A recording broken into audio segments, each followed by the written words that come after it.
नमस्कार। पहले तो मैं सबसे पहले डॉक्टर मुकेश क्वात्रा को बधाई देता हूँ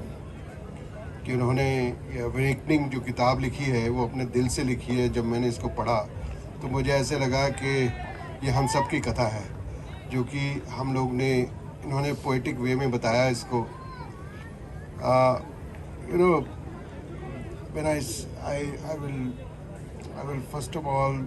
thank you all of you. I was late and I'm very sorry for that. But the people who have come here, and I could see that still being so late, they are still friendly, and how close they are to Dr. Mukesh Quatra, that they are still waiting. They may be waiting. They may be hungry, but they are more hungry to listen to Quatra ji and to see about the poems, what he has written over here.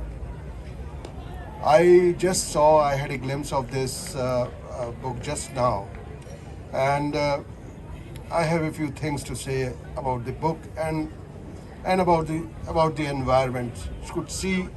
that he's not only an environment, he's not only a member of the Roshnara Club or a simple person, but it looks like that he has put his heart in it as a environmentalist and as a naturalist. Naturalists are totally different people than the environmentalists. Environmentalists can talk only of the surrounding environment. But I will say that this book reflects that about the whole environmental issues which are pulling us to a state that we are going to have a sixth mass extinction, which is coming up very fast. You know what is mass extinction. The whole world will be extinct with a faster speed than what it was in a normal way. So the pollution, the global warming, the environment has taken us to a place where we are now moving 1,000 times faster to be extinct. If you think that we are going to be extinct one day, so where are we? That has to be understood. And probably this book, when it said reboot during the COVID pandemic, the reboot system, it gives us a great knowledge about that how we have to do with our future. One man standing here educating us, who's a normal man, educating us about the environment, trying to organize a few people over here and lead us for the environment. I should clap for him. This should be the spirit, because the global warming, the climate change, all things are coming very fast. अगर हमने इनको नहीं बदलाना और हमने एक एक की सोच नहीं बदली, चाहे वो पोएम से हो, जिस तरह से इन्होंने जितनी प्यारी पोएम्स लिख के कहा है, चाहे वो शब्दों में हो या गानों में हो, म्यूज़िक में हो,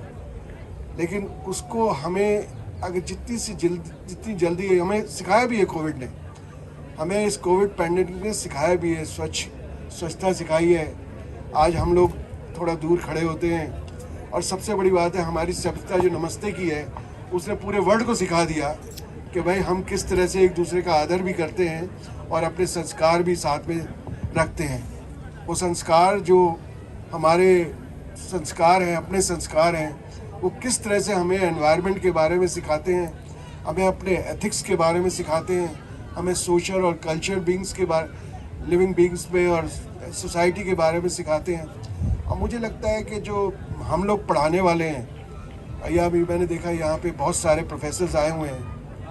तो हम लोगों का सबका काम यही है। लेकिन हम ही नहीं, ये जो आप सब सामने यहाँ बैठे हैं, उनका काम भी यही है कि आप लोगों को एजुकेट करिए, चाहे वो इस किताब के माध्यम से, जो कि बहुत ही अच्छी किताब लिखी गई है, चाहे जो भी आप जानते हैं थोड़ा बहुत, उसके माध्यम से आप अपने आप को एजुकेट करिए एनवायरनमेंट के लिए, अपने आस पड़ोस के लोगों के लिए, मैंने अभी एक संस्कृत यूनिवर्सिटी में मुझे 4 महीने हुए वाइस चांसलर बने। मैंने सबसे पहले वहाँ पे जाके एक प्रोग्राम शुरू किया है, उसका नाम है ब्रज भूमि उत्थान अभियान। तो मुझसे जब मैंने वो शुरू किया तो लोगों ने और जो प्रमोटर्स हैं उन सब ने मुझसे कहा कि भाई क्या है, व्हाट इज़ दिस, ये तो कुछ ऐसा है, कुछ आपने ऐसा नाम कर दिया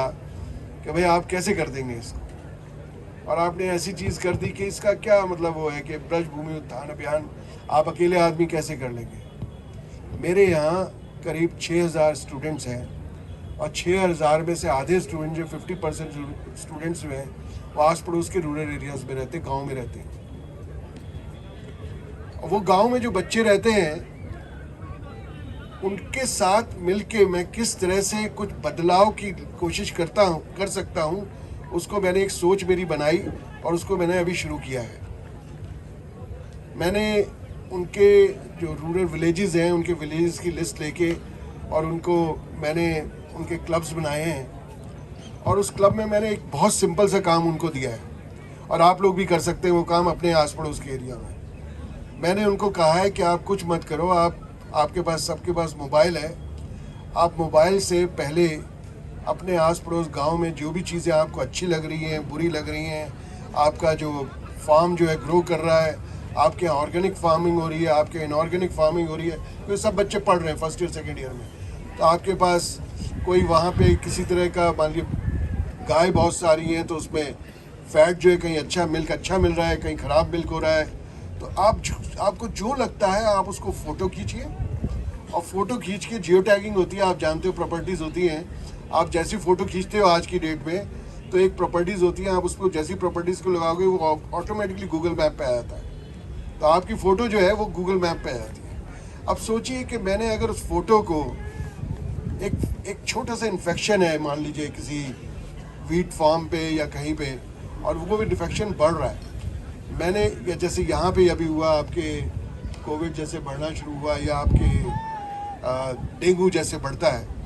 तो आपने वो फ़ोटो खींची और फ़ोटो खींच के आपने उसको इमेज फ़ोटो एनालिसिस से आपने देख लिया, आजकल इमेज एनालाइजर बहुत आसान से मिल जाते, कलर कोडिंग कर देते हैं, आपने उसमें से निकाल लिया कि भाई ये क्या है, और आप सोचिए कि आपके पास कितना डाटा आ गया,